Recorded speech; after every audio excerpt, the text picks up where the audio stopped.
Okay, and flip camera. Did we flip the camera? Double tap to flip camera. Okay.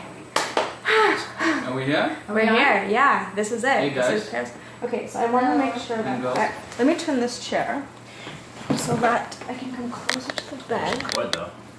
Do you want that? Beautiful. It's okay, we're good. Okay.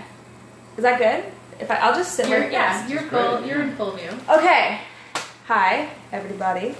This is our Black Lives Matter chat. Everything around Black Lives Matter. And there's Tristan. And I'm sure by now everyone has seen, heard, read, shared videos and stories about these most recent shootings. And I wanted to have this conversation because for me, like, enough is enough. Enough has been enough, and I think it's about time that we contribute to the conversation. So I think it's going to be a difficult conversation because it's a very sensitive subject matter. But that being said, we are still going to try to keep this very positive and educational, I guess. Fair? Yeah. So I have my friends. We have Christina Dixon. So make sure you guys follow all of us on Twitter, and we will be chatting, I'm sure, whenever we get the chance to. After this, we'll be keeping in touch with you guys on Twitter. So Christina and I, my producer friend, lovely, beautiful, we met on Between last year, season 1. We have Shannon Kook. You guys also might remember Dalmar from Degrassi Next Generation. I'm sorry. Abuzeid. This guy too. Abuzeid. And so Shannon's currently working on, like, he's in The Conjuring 2, and what this thing all. Well, you can catch me on 19.2 last night on Bravo and Private Eyes on Global, which was last week. And you're working on your project with your friends? Yes, working on a comedy sketch series with friends from Degrassi. Raymond, Sav, Shane, Spinner. Yeah, all that stuff coming out later on this summer. It's called Oh Brother. So, we are using the hashtag BLM chat, Black Lives Matter chat, and someone specifically asked me if I would consider changing to All Lives Matter, and no, respectfully so, no. And I'll explain this to you. By us using Black Lives Matter, by us saying Black Lives Matter, we're not saying that the lives of people of color are more important. We are saying they are important as well. They are just as important.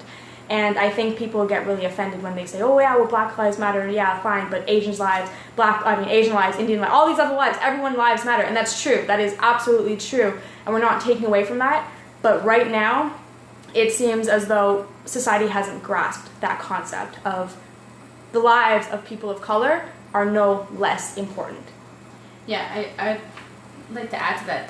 There's so much that in dialogue that I've received as far as All Lives Matter, and just the resistance that people have around using Black Lives Matter, which I think in and of itself is a conversation people should have with themselves. That if you have an issue with the statement Black Lives Matter, that's a problem. That's a part of the problem, is that statement somehow is triggering people to believe that when we value Black lives and when we pay attention to Black lives and we put emphasis on the importance of Black lives in any and every area, that somehow that diminishes their own life if they don't happen to be a part of the Black community or identify as Black. And that's just not the case. Yeah. That's just false. But it seems to be a narrative that we have to continually sort of talk to and talk against in order to preserve the most basic part of this movement, which is its name. And I think that that's something that people, if they're interested in being a part of the movement or even just interested in learning about it, is like start there. Start with what comes up for you around just the term and Black Lives Matter and why that might start to create some kind of uncomfortable feeling within yourself. Mm-hmm. That is a really good place to look at what's, how you could be contributing to some issues if that's a problem. Well, I think at the end of the day, it comes down to unity. And, when can we not have to say Black Lives Matter? That's the goal that we want. I think that's some people may somewhat feel an aggression or resistance to the word Black Lives Matter, and people get confused because when you come at people aggressively with something, they innately will have some resistance and defense. And when I was talking about coming to do this, someone said to me, no offense, but what do you have to do with Black Lives Matter? Yeah. And there's a thing of not being welcome. So I think some people may feel like they're not able to contribute to a conversation because they feel, innately, pushed away. I felt that, as an ethnic person, as a male, and towards feminism, I felt pushed away. Black Lives Matter, you feel pushed away in certain extents too. So I think what's important to focus on with people in Black Lives Matter and not is to be creating a sense of unity and not to be segregating, because that's what really escalates and sends things backwards. There's faults on both ends of things, and we have to be very conscious of the way we project our views and how we welcome other misunderstanding, because at the end of the day you want people to try to understand. I don't have all the information and the facts, and neither does anyone else, and I misunderstand a lot of things because of not being informed, but the will to understand is the main facet, and you don't want to castrate that. I think it's important for people to understand that you don't have to identify with being full or partial Black in order to support this cause and to support the movement. And I think, you're talking about unity, and I think that's exactly it. And I've said this, and unfortunately this is the reality, where you have a group of Black people speaking towards something, that's instant intimidation. You automatically resist it because you think that there's violence involved. But if you have people who are non-Black or people who are not of color, or whites, I guess is what's really left, then all of a sudden people want to listen, right? And I think there's something really powerful in making this a human issue and making it beyond just your skin color, because it is like we have statistics to support the fact that this is an issue against people of color, and I think this is also safe to say for Muslims, Middle Eastern people, Hispanic people, everyone who is underrepresented. However, if everyone can come together to understand what's actually going on and to start speaking out about it, Black or not Black, that's when change can happen. That's when people can actually start to listen to it. I think that, something like Black Lives Matter versus All Lives Matter, that's where the discussion stops with people. Normally. Yeah. And it's a way because people don't want to deal with touching See on right those here, issues. all lives matter. Yeah. Exactly, Yeah. they don't want to touch on the issues. And so if we move beyond, okay, Black Lives Matter, All Lives Matter, what is the issue around here? You can't just say one and say the other and close it. But the problem I have is that it seems like look at it, the conversation stops because all lives matter at the end, and it's true, Right. all lives do matter. However, right now there is statistics to support the fact that it's the lives of people of color who are being held less important than other people. And I also want to point out, when you talk about unity, that is so important. And I think that that's a part of this that is being lost on people who are shouting all lives matter, is that they think that they are shouting for unity. But they're not. And they're actually shouting for Division, right? Like they're what they're doing, because they're not able to look at the importance of intersectional conversations and issues. And this is a human issue first, but right now we're dealing with a specific group of human beings that are being targeted at those issues. And moreover, Black Lives Matter doesn't just deal with Black lives. They have been very inclusive with the lives of others who are marginalized, other marginalized communities, and looking at supporting those communities and how the unity within that as well. And so it's really, I think what happens is sometimes people say all lives matter to shut it down. Yeah. They're looking to move away from dealing with the issues because they're painful and they're hard to deal with, and people, it takes a lot of your soul and your energy to really go inside and start to transform yourself and then, people around you and the world. That is one of the most difficult things that any human being can do. So I think that's it's a reaction people have to not wanting to deal, to really just not wanting to have to deal with it. Nobody wants to be centered out and called, be called a racist in the worst case scenario, or be called a bad person. Right. And both sides want the same thing. Someone saying all lives matter, someone saying Black Lives Matter, thinks they're in the right, and it's like, okay, if we're both going for the same thing, then there's a misunderstanding. Yeah, there's a misunderstanding There's a happening because there misunderstanding. are two sides. Yeah. So why as non-Americans are we affected by this? I think this is considered an American issue, and I love obviously that. we're not American. Well, I think that Canadians in general, we have to we have to acknowledge that while we're very different from Americans, we are so heavily influenced by American culture. Yeah. Our media, sadly, has contributed to that, in that, you know, we're just bombarded with so much U.S. media that it's easy to get into an American mind frame in so many aspects. But I think not only just it's that, and some people do say that, it's like, well, it's not as bad here. Like, we don't have those issues here. That's irrelevant. And that's irrelevant. The fact of the matter is it's happening. Completely. I look at it this way. There are many reasons why it's not as bad here. We have different histories. We have, as Canadians, yes, and different laws. Yeah. As Canadians, it doesn't mean that we don't have as gruesome a history and as fatal a history. I mean, you know, Canadians, we have genocide in our history. We have a lot of racism in our history, institutionalized, and the list goes on. But we do have different ways that we've dealt with that. Our laws have been different. We've approached things differently. And I think one of the major issues is gun control. Yeah, yeah. I don't walk around for fear of anybody, really. And I know that comes from a place of privilege, just where I grew up and how I grew up and what I look like and the fact that I'm a female and all of those different things. But a part of that also is that I know that we don't have a society of people who are walking around with guns on them.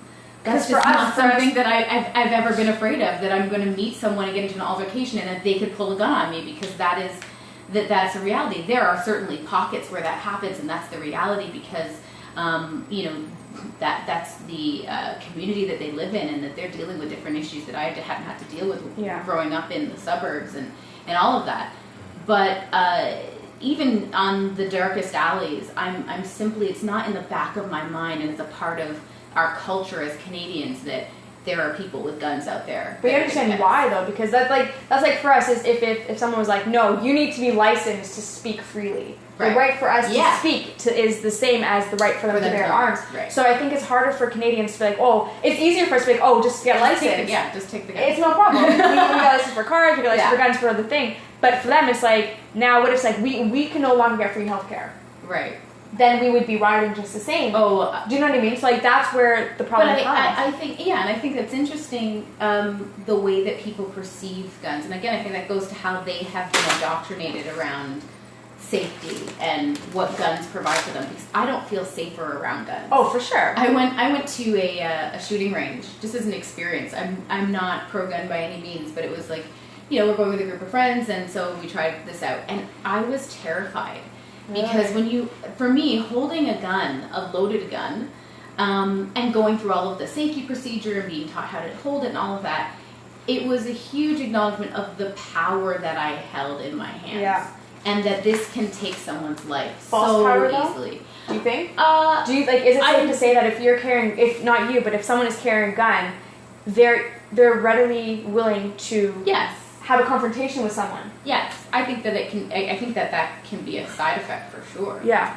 But yeah, I think that, you know, and that's something we just, as a general society, we don't carry with us. We don't have that same. And I think I have a broader respect for guns and for weapons because we don't have it, because it's you know.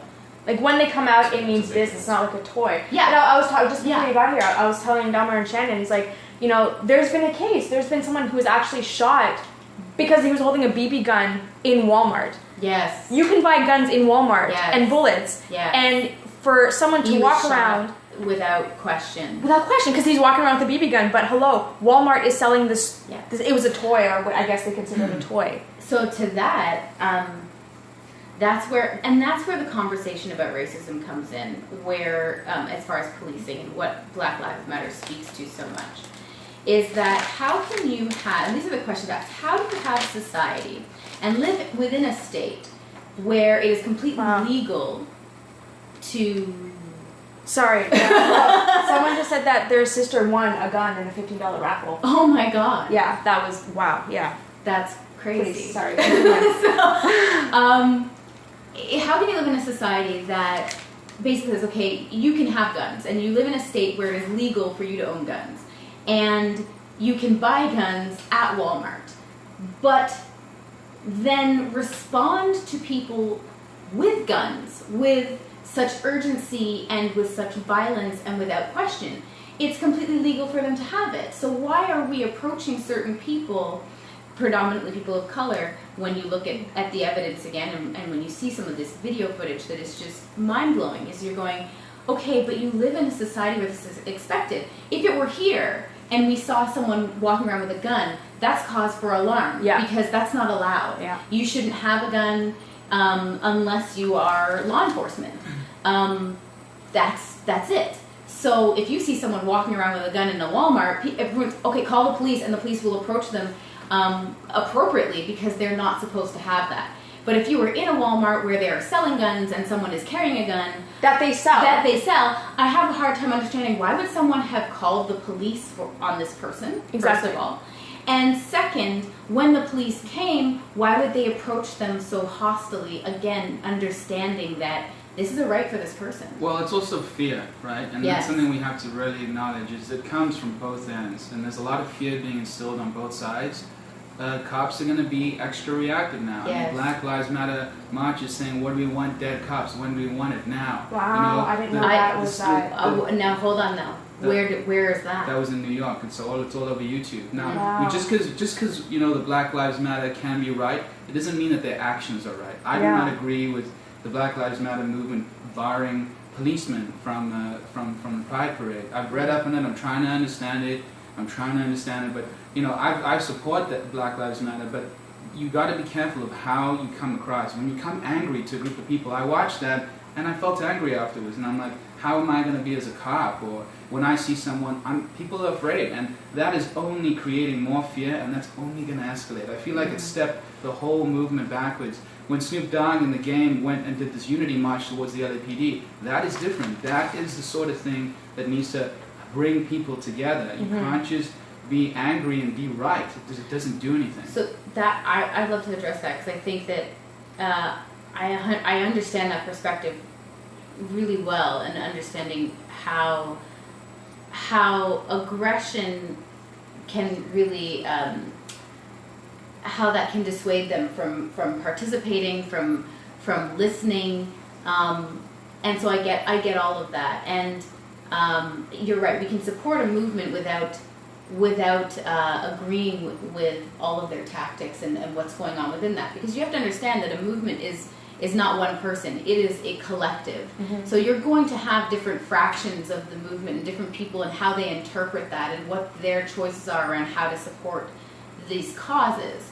But to your point about Black Lives Matter and specifically for Black Lives Matter Toronto with the police and their removal from Pride. So to be clear, to make sure that we're being responsible with that, they're not asking for police completely to be removed from Pride. What their demand was that they no longer have a float presence in the parade. Of course, with a parade that size, there's going to be police presence that's necessary for safety. They have also said that it's okay for police to participate. They simply don't want them in uniform.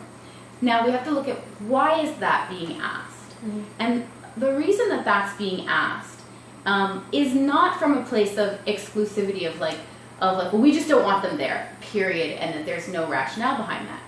Understanding that the relationship between the Black community and many other marginalized communities and police is not as celebratory as it would appear when you have, and I should say specifically the LGBT community, is not as celebratory as it would appear when you have a police float participating in a celebratory event for LGBT people. That within that community you have many fractions of marginalized people. So what they're saying is there are so many people within the LGBT community that do not feel safe with police. Are these Black members a part of, or just in general? This is Black members and Black Aboriginal. This is many different fractions. Okay. And I would say that it's fair to say that there are white LGBT people as well who may have that same fear of police. I can't speak to their experience. I'm not a part of that community. But understanding those who are a part of the community, the friends that I have, and doing the research that I've done, that it's not about hating the police. It's about recognizing that you can't show up for a celebration of unity as a symbol and then not actually practice that on the street, not actually adhere to conversations and bridging conversations. So for example, Black Lives Matter Toronto, they have asked and demanded several times to have conversations with the police chief, with the police organizers, and they were ignored time and time again. And so again, how do you now participate when you know that you're being ignored by people who are there, who you don't feel safe around, that there's an environment of tension, but they're there invited to be a part of this parade. Yeah. And so it's really about, okay, if you're going, if you want to walk the walk, if you want to talk the talk, you have to walk the walk. And I think that that's really what it has to do with, is that you can't be hypocritical about your support for this community and show up for an event and then behind closed doors that we have all of these other issues that are not being addressed, that are not being taken seriously, and that these are lives we're dealing with.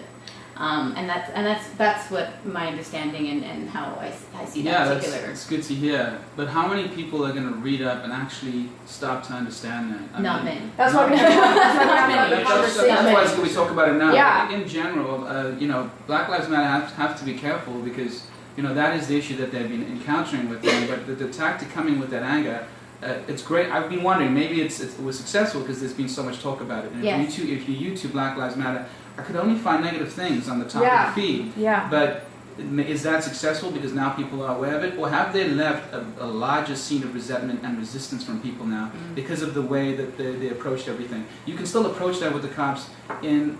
I just don't know if that was the right manner to... Well, not the right, but the smartest manner to be leaving things with people, because people are not going to look... They're not going to delve deeper to read up and take the time to understand stuff. They're just going to be angry. And now there was the shooting with the cops. Now Black Lives Matter is being blamed for that. Right. And it's just... It's moving somewhere. It's like, when you shake someone's hand, sometimes guys shake your hand a little too hard. And then when I come back with a second handshake when I say goodbye, I come in harder. And then you sort of just do this. Yeah. It only escalates, right? So you can't fight. You gotta, especially, from Black Lives Matter, I feel like we have to be very conscious of how we portray. And that's the thing, it's a movement, it's not one person, so that's just a question that I've been having. But it is concerning to see on YouTube that everything is negative on that feed when you're trying to look up conversations. Well, and that's really looking at how the media can shape. Oh my God! Yes. Shape the public's view, right? I mean, there was this really brilliant post that I shared on Facebook that we'll call middle-aged white man had posted that says I was wrong about Black Lives Matter, and his position in that was that he, like so many other people, were really upset about the aggression, we're upset about the anger that Black Lives Matter brings to the table, or that perceived aggression, I should say. And really focused on that and had really misunderstood the movement. But more than that, took time to really criticize their tactics. And I think it's important that we talk about when we criticize tactics, protest tactics. What are we doing and why are we doing that?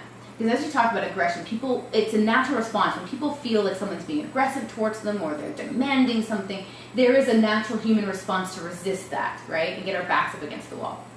But what happens is when we focus on talking about the tactics that people use to be heard, we actually don't hear the message.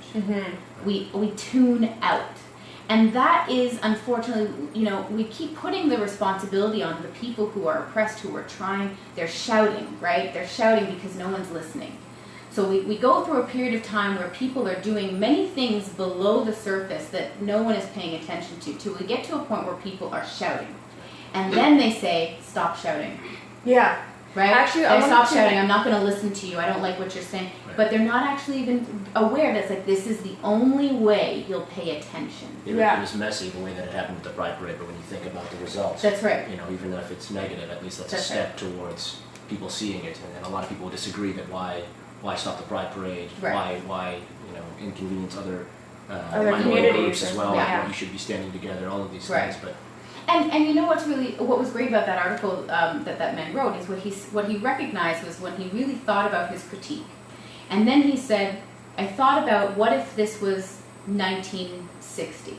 Which it feels like it is. And, well, what if this was 1960 and here I am, a middle-aged white man on my porch, and I said the same things about Black Lives Matter in that protest as I did about Rosa Parks. Mm. And he said, and that's when I realized I was wrong. And I would have been on the wrong side of history. Right? Because the same conversations that we have about this is an inconvenience, they're being too loud, they're being too aggressive, they should have done it at this time and place, there are better ways to do this, are the same things that we were meeting, that the civil rights movement was being met with, the kind of backlash around, and the conversation and why people didn't understand it. They don't want to take the time to understand it. Again, that takes work. But it's really, we rely on the people who are oppressed to not only convince us that they're oppressed, to convince us that their message is important, but they should do it in a particular way that I will be able to hear it. And that is a lot to ask of people who are beaten down, who are tired, who have been working tirelessly to be heard, and then when they're finally upset. There's a massive difference between the civil rights movement and this movement. Oh, there are massive differences because in the civil rights movement, they were fighting for rights that we now have today. Mm-hmm. So I think that's why a lot of people, they don't like it because they're like, well, black people are completely equal. Like, shut up, right? Right? What are you complaining about? That's dismissing, yeah. It's dismissing. But what they're not recognizing is that this is a very different generation, and that means that not that we don't have issues, we have different issues. And these issues need to be addressed. They need to be addressed. People are dying. In the 60s, people were dying. I like that because, it's not the 1960s. So would the conversation in the 1960s then have been, well, guess what? You've got it better than the 1930s. Why are you complaining? Yeah, well, you've got it in the 1930s. You've got it better than 1820. Exactly. What are your complaints? So it's that, are we just going to be working on we're at a good enough state, like things are good enough? Or when people say, I'm hurting, I'm bleeding, my people are being discriminated against, these are issues that are affecting lives, this is what we need to talk about, is that, so then it's not over. There's still work to be done. I want to point out an issue with stereotypes. Mm. And just like anyone who has, who resembles, anyone who looks even remotely Middle Eastern and has an Arabic sounding name, they are automatically terrorists. You know what I mean? Just like if you have any bit of Hispanic blood in you, you are automatically, a drug dealer and a criminal from Mexico. Right. Just like if you have any bit of black in you, you are a very violent gangster. Yes. If you're Chinese, you have a small penis. Yeah. There you go, right? And it's and these things, I don't know about that part, but these things are just so wrong. So if that's the case, if these things were true, that means that any of the handful of individuals wearing a police officer uniform or a police uniform who have killed these people in cold blood, the entire institution are responsible. They're murders as well. Yeah. And there's this double standard where it's well, no, all black people are this, all Mexicans are this, all Asians are this, all Middle Easterns are this. Yeah. Okay, fine. But not the cops, though. Yeah. And that's the problem. It's a double standard. It is a complete double standard. And in all fairness, we at the same time have to address it. We are not anti-police officers by any means. And there are people who are. Of course. And that's because of that stereotype. That's their own, but it's also, that's their experience. And so I think what's important, when we talk about police, is that, so to get it, I always start with of course there are good police officers. Yes. That is, I always wonder, I'm why do you feel the need to bring that up? Yeah. Of course there are good police officers. These are human beings. Yeah. So of course there are good police officers. What we're talking about, and I think what people confuse, when we talk about police brutality and the murders that happen, wherever police are involved, whenever people bring up racism, I think that people think to themselves, so you're saying that police officer was racist? No. Maybe, but no. Here's what's being said. The institution of police the police institution, that is what we're talking about as far as there's racism that is pervasive in the institution. There's white supremacy that is pervasive in the institution. And so when we talk about people who, remember, they are not born into this institution. No. This is a choice. I have their oath right here. This is a choice. Good. I wrote down their oath. Good. This is the oath. Yes. On my honor, I will never betray my badge, my integrity, my character, or the public trust. I will always have the courage to hold myself and others accountable for our actions. I will always hold up to the Constitution, my community, and the agency I serve. And before any officer can take this oath, they have to understand exactly what is being said. Right. I just showed you guys the video. There's some police officers that have come out in New York to talk about the corruption that is happening. I mean, I can't speak for all jurisdictions, but the fact of the matter is this does happen. And people are being told to target these vulnerable areas. The LGBT community, blacks, Hispanics, the low-income community, people who don't have power, they have quotas that we're not supposed to know about, but we obviously do. And this is part of the problem. It's like you can't have trust in police officers if police officers are trying to make a living. They're trying to support. That's right. They're trying to support their families just the same. So it's this constant catch-22. It's this constant battle. Yeah. What's sort of sad to me is I don't usually find myself feeling like cops are my friends, and yeah, they are enforcers and stuff. But one spot that I did feel friendly with cops is at things like Pride. I see them. They come to the party this weekend and they're giving us all like lip ice with lip balm and stuff, and you see a black man dancing with a female cop, and that's beautiful for me to see. So I'm very sad when I now know that they're not welcome there anymore. Sure, they can come as individuals, but then it's like, to me, it's just creating segregation. And you know, there's the details that you bring up that are really valid points, but my fear is that most people will never look at those details. You remember what you feel. You don't remember the details in an argument, and I think most people are going to carry the feeling of this, and maybe it's right, the better move to bar them from coming. Maybe it isn't, I'm not sure, but I'm just hoping that it results in more growth than escalating into something that is just inevitably worse. I think when you talk about the case-by-case basis, you know, obviously the cases that are happening that we're seeing in the news every single week are unbelievable, are saddening.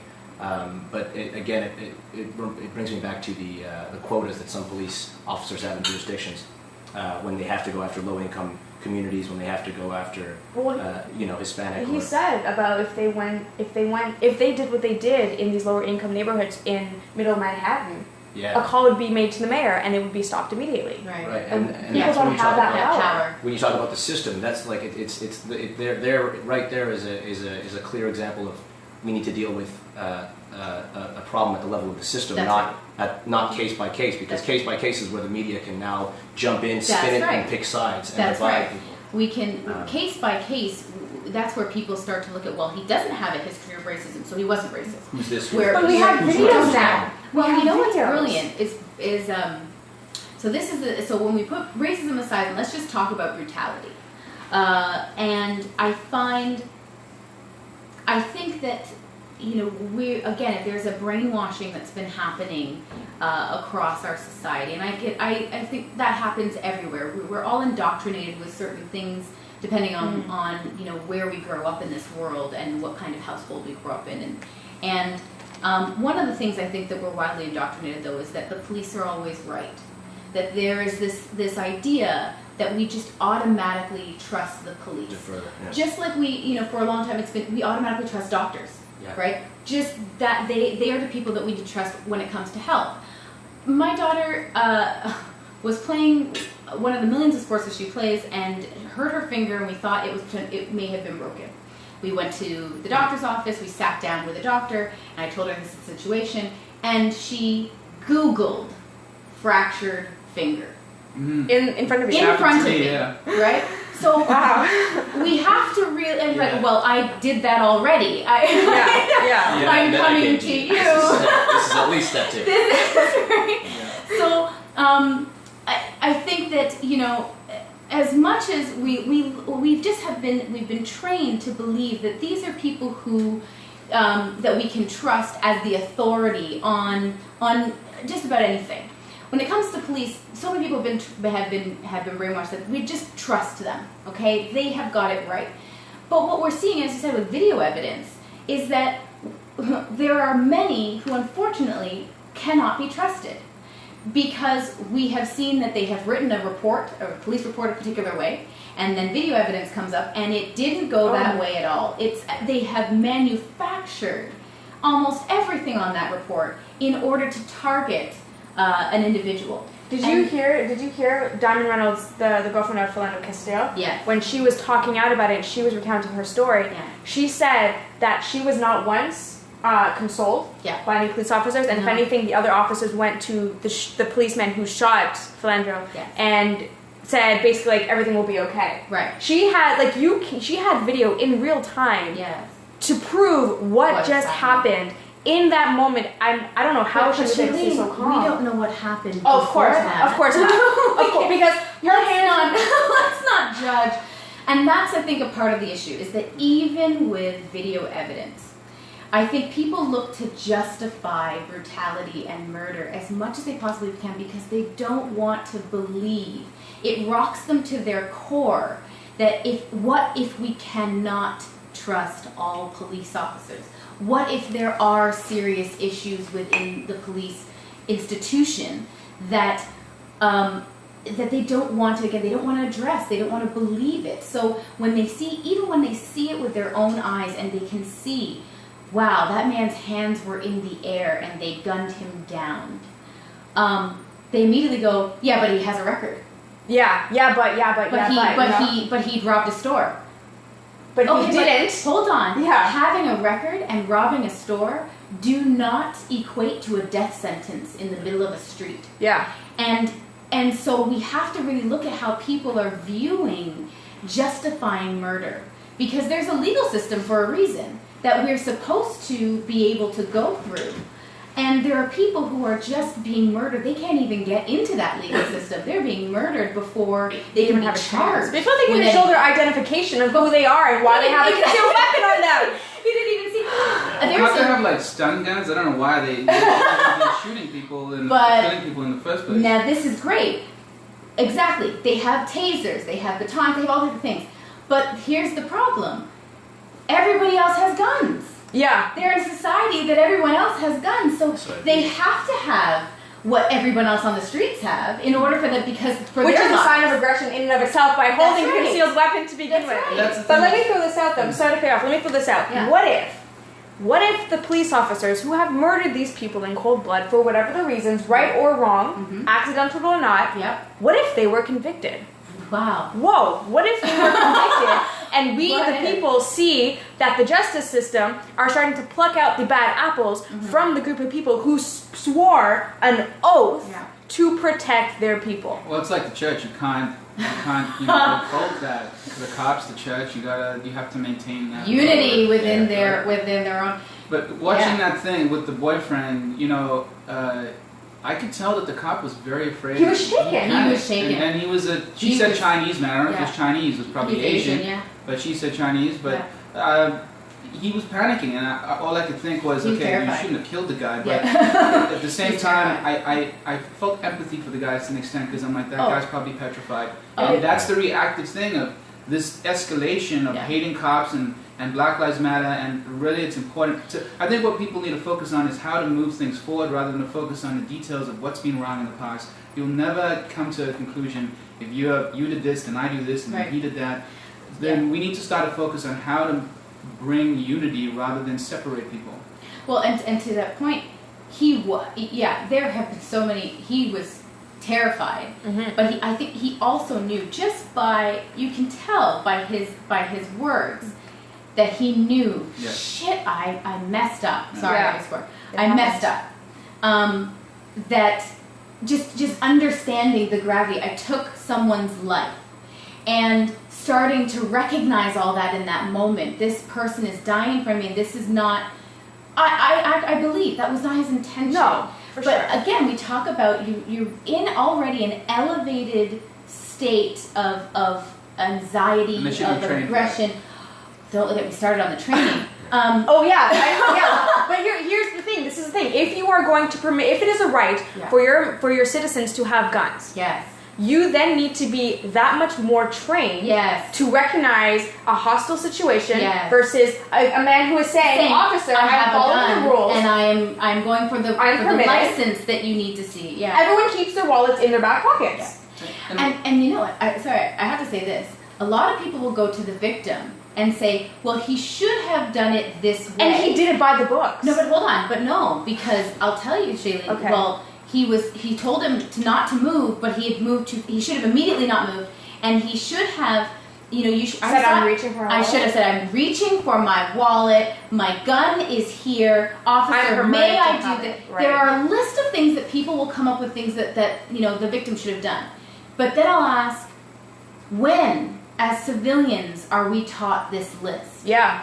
Please tell me why you think he should have known that this is how to interact with the police officer. That's not, especially given how easily they give these guns away. They don't give the gun does not come with "this is how you deal with police officers." No. Nor does it come with, before you get to use your gun or take your gun home, you must prove to us that you understand that this is the procedure when you're pulled over. These are not steps that are taken. So now we're again putting the onus on the victims as to how to ensure they are not killed. It is the same thing as putting a 13-year-old in a car and saying, "Okay, great, go drive cross country." And if you hurt anybody, too bad, it's your fault. That's why we have license. We have to study the book. We have to take the test, 3 tests. Graduated licenses. You have to drive with someone who knows what they're doing, and that hopefully that they will point out when you're doing something wrong. No, you don't. You have to use your. Someone just said here, if you can't stay calm in a simple traffic control, you shouldn't be an officer, and I agree. Yeah. And to that.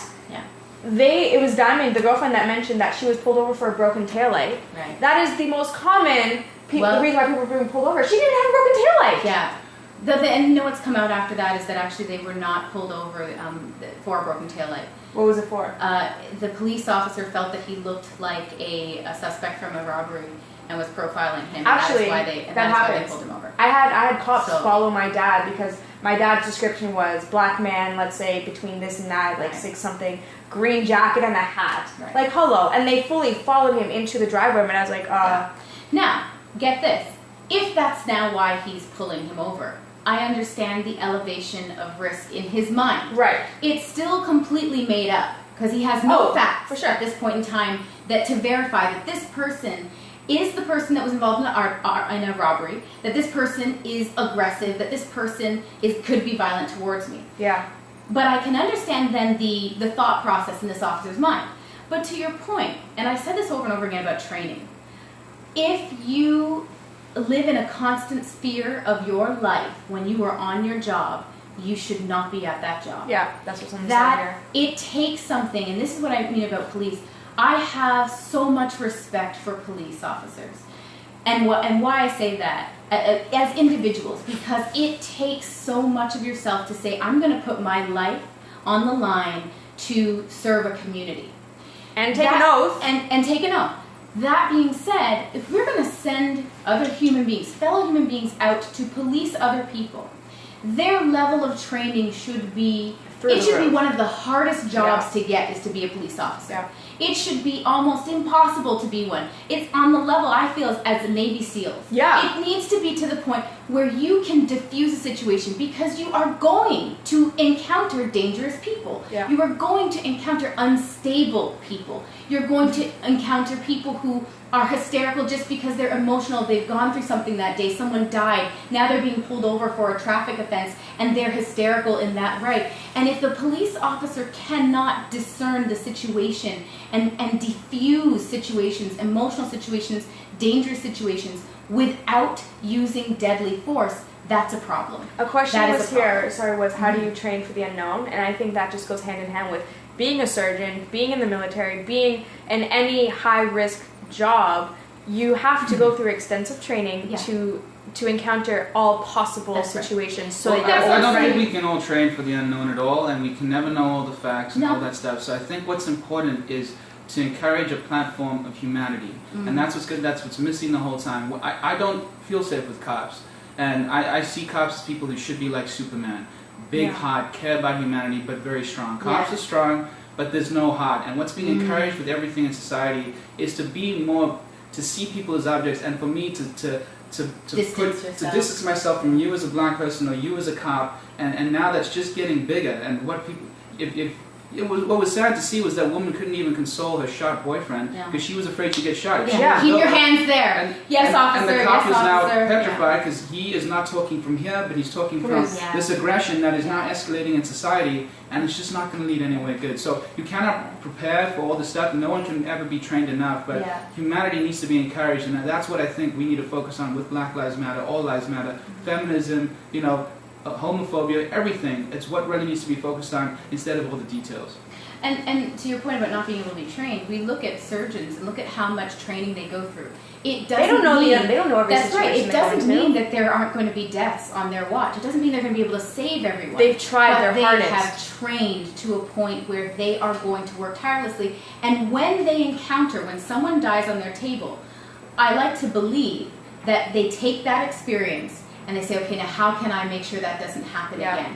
What do I need to train myself on to make sure that doesn't happen again? And that's what the institution needs to be doing with their police officers, is that they need to be taking a look and say, okay, that was a mistake, or that was deliberate. Well, look, a friend of mine even quit his police training because they trained him to be brutal and ignorant. Yeah. Like that's where the quota's coming. I've spoken with police officers. I actually went on a date with a police officer that thought it would be impressive to tell me that he has brutalized people. He has used excessive force and beaten people up while on the job. He thought that would be impressive. And please tell me how it he was responded. it's a moment of like, and this is a police officer of color. This is a black man as a police officer. Yeah. So this is what I'm talking about. This is not just a racial issue. This is a systemic issue of how people are trained, how they are indoctrinated with certain points of views, with white supremacist views, and how that permeates in individuals in these different situations. I wanted to read something. We got some comments that were sent to us on Twitter, and one of them was from, there's a whole bunch of really ignorant things being said by people in power, people in positions of power. This one in particular came from Rudy Giuliani, who's the former mayor of New York. Listen, you guys can Google him. He just does a whole bunch of wacky things. This one I liked. It said, I think there's a target on police officers' backs because of the organizations like Black Lives Matter. They make it seem that all officers are against blacks, but they're not. They're the ones saving black lives. Black Lives Matter is not saving black lives. It's the officers. Okay. You know what I mean? And my issue with this, listen, there's a whole bunch of other things he's saying that I think are just completely incorrect. But the issue with this is that, and I was telling you guys, if you are in a position of power, if you are a political leader, you are a leader, you have a following. You have a following who's going to hear what you say. They're going to go off and spread this misinformation to other people. Yes. So in that respect, and same with the video we saw of if this was happening in Middle Manhattan, the mayor would be called. But then the mayor who's being called is saying these kind of things. Mm-hmm. So at what point what is it we can do, or what can people do to make this change, or to effect some sort of change? Right. That comes with addressing, these problems at the level of the system. Mm-hmm. People who are in positions of power need to lend an ear to what Black Lives Matter to understand fighting it. for. Yeah. And again, it comes back to coming to the table. Yeah. But here's the thing: you have Obama. You have President Obama, who is obviously he's in support of this and he understands what's going on. He speaks about it. And look, here's the thing: the question I had, and a lot of people have, is what can be done? Mm-hmm. And I was trying to figure that out as well. I have statistics here, right? And they're from the last speech that President Obama said, and it's literally blacks and Hispanics are 30% more likely to get pulled over. They're twice as likely. They're 3 times as likely to get searched. They're twice as likely to get shot. Yeah. Do you know what I mean? And if you have the president speaking out against this, then you have lower levels saying Black lives, purple lives, blue lives matter. Here's what. There are a couple different things when we talk about these conversations as to who's listening. So you have communities that are not interested in learning anything at all. They, at their core as human beings, are so brainwashed that they have no problem with being outwardly racist. And so I think that there's no there's nothing we can do to get through to people who are that closed off. But what do we do when we don't have power? Well, you know when what I we mean? have, as far as dealing with people as a community, like well, no, as like allies, I was thinking like one of the solutions. I was like, well, what if people start writing petitions and start approaching city council? So I love this. So people have been writing petitions, right? And they can continue doing that. Okay, they should continue doing that. We should be absolutely at every government level and political level, whatever access we have as citizens, as people, as allies, as people who are part of the movement or allies of the movement, we can have our voice heard in that regard. But that is not always enough. And so I think that what people can do is reach out to the organization itself and learn directly from the organization. Don't rely on third-party media to teach you about an organization if you can actually have access to it. And don't expect that an organization will reach out to you. Will reject you, but also don't expect that they'll accept you. Okay. Because this is the thing. So there's this ridiculous controversy about the fact that a white woman wanted a Black Lives Matter T-shirt, and they said no, we're only giving the T-shirt to people of color. Right, I saw you were talking about and people were outraged. Why wouldn't they give her a T-shirt? This is divisive, so you need to give her a T-shirt. And she went on social media, and she expressed her upset about it. And then it was a news story. She spoke to media, or media picked it up and started talking about it. It became a news story. And how dare Black Lives Matter not give her a T-shirt? And isn't that racism? And here's what I have to say about that. You don't get to decide how you contribute to another person. Okay. Someone who is in need of help, if you go to them and say, I'd like to help you, and and they say, okay, you can help me. I need help up the stairs. And they say, well, no, I'd like to help you in the kitchen cooking your meal. And they say, well, I actually don't need or want your help in the kitchen. I actually just need your help going up the stairs. I appreciate that.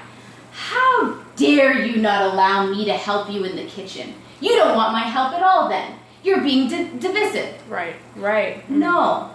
You've come to me and expressed that you want to help me in some fashion. And I'm telling you how you can help. And then you are demonizing me for not allowing you to help me the way you want to. This is not about you. And that, I think, is what people have to recognize, is that if you're an ally and you want to participate in helping in any way, shape, or form, you have to first get, this is not about me. This is about the community that I claim to want to support. And I look at that woman and I think, if you really wanted to support them, you wouldn't go and bash them on social media and bring negative attention to them. Sure. You cannot be an ally if you are bringing negative attention to a movement that you say that you support. You could have a continued conversation and say, okay, you're not going to give me a shirt. All right, fantastic. How can I help? Mm-hmm. And if someone says, you know what, we don't need your help, say, okay, thanks. I'm here when you do. Yeah, I support you. I support you when you need me. That is how you truly can be a part of something without insisting on you being a part of it, without you bullying your way into a community that's saying, hold on, this is not the way to do it. And then the community is being demonized for it. I mean, your points make a lot of sense, but I have to say, I am disappointed to hear that happened, and I understand why the lady was upset about that. She wanted a shirt. She felt, and there's that thing too, with the Oscars so white, there was a lot of emphasis on, black misrepresentation, but the two key racist jokes were towards Asian people. Yeah. And I felt very disappointed that, that was what they resorted to. It sort of feels like black is important, but that is not important. So that white woman may have felt like she's dealing with people who think that they are more important than she is, trying to come forward with her open heart, and she got slapped on the wrist. Yeah. Even though what you say is right, like I was saying you earlier, can understand how sometimes that feels. being right isn't right. Like I try not to get into arguments just because I think I'm right sometimes, because I realize that's only going to send me backwards, and I have to be careful which doors I try to walk through to get what I want. You don't, just because you're right about something doesn't mean you can just walk right through, and that's something we need to be conscious of in evolving the whole movement of Black Lives Matter. and unity in general, I think. So just to be clear, for people to get involved, black or not black, like this is not, it's not like you have to be black or identify in some way to participate in supporting this movement. But what can you suggest? Like I know there's people who are contributing to funds to help the families, and which is great. It sucks that it has to happen. It sucks that they have to have a fund because their father or whomever was killed in cold blood, but whatever. Yeah. But beyond like financially contributing and beyond attending protests, like, you know, some things people aren't comfortable doing or can't. But as individuals, like I think, for instance, having a dialogue about it, I understand that not everyone will agree with everything we're saying, but I think that we are hitting some points and explaining it in our own way that we understand. Because, you know, sometimes you have to hear something like 100 different ways before it finally makes sense to you, right? And I think if more people, more groups of people are contributing to the conversation, to explaining things how they see it, and learning, sharing information among themselves and learning, like, you know, there's some, I didn't know what will go with the shirt. Yeah. Now I know. Like, little things like that, that can help. But, like, what can people do to move forward? Because right now it seems like it's like this. It's like Black Lives Matter people and, like, everyone of power who can actually do something to change it, aside from a handful of people, but, like, politicians and people who should be speaking out and like supporting this, mayors who should be enforcing laws. Actually, I want to point out, Obama did mention from last year they had a meeting because he's like, what can be changed? Yeah. And he had a meeting with community leaders and law enforcement. They came up with a game plan. The problem is, not every jurisdiction has implemented said game plan. Well, one of the biggest issues in the States is that they're called the United States of America, and they are simply not united on so many issues. So this is why I think a lot of people look at the United States as somewhat schizophrenic. And, you know, it's like, what are you? Are you good? Are you bad? What are you doing? Yeah. And it's because they are allowed to govern their different states as they please for the most part. Yeah. And to your point about, you know, Obama and these different coalitions, I think that that's really important that people understand that Black Lives Matter is not the only thing that black people and that other people are doing around issues that you know, especially violence and police brutality and things like that for the black community. There are countless organizations that you can get in contact with. There are so many that have been around far longer than Black Lives Matter.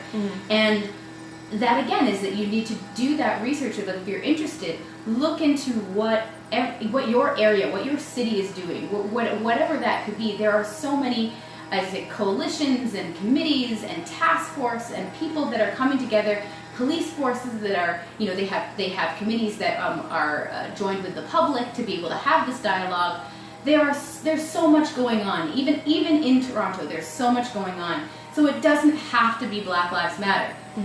It can be a number of things, but that's the point. I think that people sometimes are like, I don't like the way that this particular movement's going or the things that they're doing, and so there's nothing I can do, or I don't want to hear them. And I think it's important to just sort of look at, okay, these people are saying something, what are they saying, and if I don't know or feel comfortable with supporting them in particular, there are absolutely other places and other people I can go to where I can show that support and I can make a difference. Final thoughts? If there's anything I could say, I just want the discussion to be open and not just... And positive. Yeah, I would just ask that people don't sort of dismiss it and remove themselves from it. You know, it's really easy, I think, even here being in Canada, when you see these issues, like, well, to sort of like turn a blind eye to it and to think like we're different, things can't happen here we're like not, that. like we're so similar. Yeah, you know what I mean? It's like you said, it's a human problem. It's something that we all can do something for, and I would just ask to not dismiss the conversation, but just listen. Yeah. I guess I've said it a few times, but I'd say moving forward to try to focus on speaking from the chest. You're not going to have the answers and the information for everything, and there's always going to be a lot of statistics about everything, and we can never remember all that stuff. But if you remember to try to create a platform of humanity and love rather than segregation, because I'm afraid that we're moving into a lot of segregatory, aggressive arenas, and that's only going to spiral and escalate. That handshake thing that I talked about, it's like that. You got to come in at an even playing field So when you try to enlighten people about things, you know, when they say retarded or when they are saying racist things to you, you need to remember the door that you go through. I just want to slap people sometimes when they call me ching chong and things like that. I had a Russian girl last week saying that sort of stuff to me, but I made jokes with her about stuff. And I said, you know, you can't be let out in public, and Twitter's going to blow up, you know, Black Lives Matter is going to get at you. She said, okay, let's not go there. So, you know, she was willing to get very racist with me and ching chong me and things and think it was funny, but Black Lives Matter was a topic that she didn't want to talk about. And it is a topic that we need to start becoming vocal about, but not aggressive. People are not going to understand everything, and you can't expect people to be as enlightened as you are. When that woman was being racist to me, I thought, okay, she's from Russia, she's a different experience, and she just doesn't understand where I come from. Doesn't mean I need to attack her for it. So you need to bear in mind that people aren't as enlightened as you are. We don't all have the same experience, but as long as you remember to come from here and have unity and not be, you can't sit with that sort of thing, it's going to slowly move forward rather than spiral downwards. I would echo that, and yeah, definitely humanity, like just speaking from the heart, being with people from the heart, and I acknowledge that that's one of the most difficult things to do, and it's hard for me, like really admitting that has been one of my struggles, is not coming from a place of anger, and so I would echo that, but I would also add that with everything that's going on, to recognize that the Black community is grieving. Is it safe to say recognize like, beyond the Black community? I would say for sure. Aboriginal, for sure. like Mexican, I would say absolutely that the world is grieving for a million reasons. But as it pertains to Black Lives Matters and what we're seeing right now and what's being discussed, the Black community is grieving, and recognize that when you are interacting with people within the Black community about these issues, that you're dealing with someone who is in a state of grieving. Right. And so they may not be rational, they may not be calm, they may not interact with you in the ways that that would be more pleasant and that would actually make a difference with you or with other people. Because this is really hard stuff. Yeah. And so while I think that we do need to strive for that humanity, for that love, and to reach into those places and to speak from there, that I think we also need to recognize that it's going to be messy sometimes. Sometimes these interactions are going to be messy, and don't give up when they are. And just stand for love, stand for change and real growth as human beings. To add to that, it's important to understand. It's important to accept the fact that not everyone will agree with you. I think that you have to be willing to stand your ground and explain certain things to people who just might not have the same viewpoint. Again, it seems like you hit this on the head like early on when you said the conversation always stops at all lives matter. And again, yes, we're not saying that they don't, we're just saying that right now it doesn't seem, I said this before, that like society has grasped onto that, and it's like, yeah, well, Black Lives Matter as well. And if you can explain to them that when we say Black Lives Matter, it's yes, they matter too. We matter as well as everyone else. That's when the conversation can move forward, and that's when you start talking about the real issues at hand. It's like all these, the racism, the stereotypes, and if you put into context of like, well, not all Black people are this way, not all Asians are this way, not all Hispanic people are this way, so then why are all cops this way, but on the positive end? Do you know what I mean? Stereotypes are stereotypes, and I think once we realize that it's a bunch of individuals within a certain group that are putting a bad name to other people, then we can start talking about, okay, now we've acknowledged this, how do we move forward? I understand, I realize it's a really long conversation, but at the end of the day, I wanted us to have a conversation about it because hopefully you guys could take something from anything that any one of us have said, and you can go on and add to your own conversations. So watch it, share it, keep adding to the conversation. We're not even close to the end. Like, we're not even close. We've barely even scratched the surface, but I think it's important. I really believe that it's important to get people together, talk about what's going on, and in a positive way. Because like you said, there's a lot of negative stuff happening on the internet, and negativity fuels negativity. And I'm all about, like, you know, coming from a place of understanding and a place of love and a place of positivity, because that's when things can change. Cool? Ooh, yeah. Agreed. Spread love. Okay. But don't piss me off. Yeah. Okay. Thank you for watching. This is really interesting, eye-opening to watch. Thank you. No, thank you. Okay. I think we'll be on Twitter. I'm always on Twitter, so I'll be happy to like address certain things. I don't know how to stop I'm more on this. Facebook, so. Oh, it turned. Oops. Wait. Turn back. Turn back. Turn back. Okay. Okay. Yeah. That's it. Okay. Bye, everybody. Bye. Okay.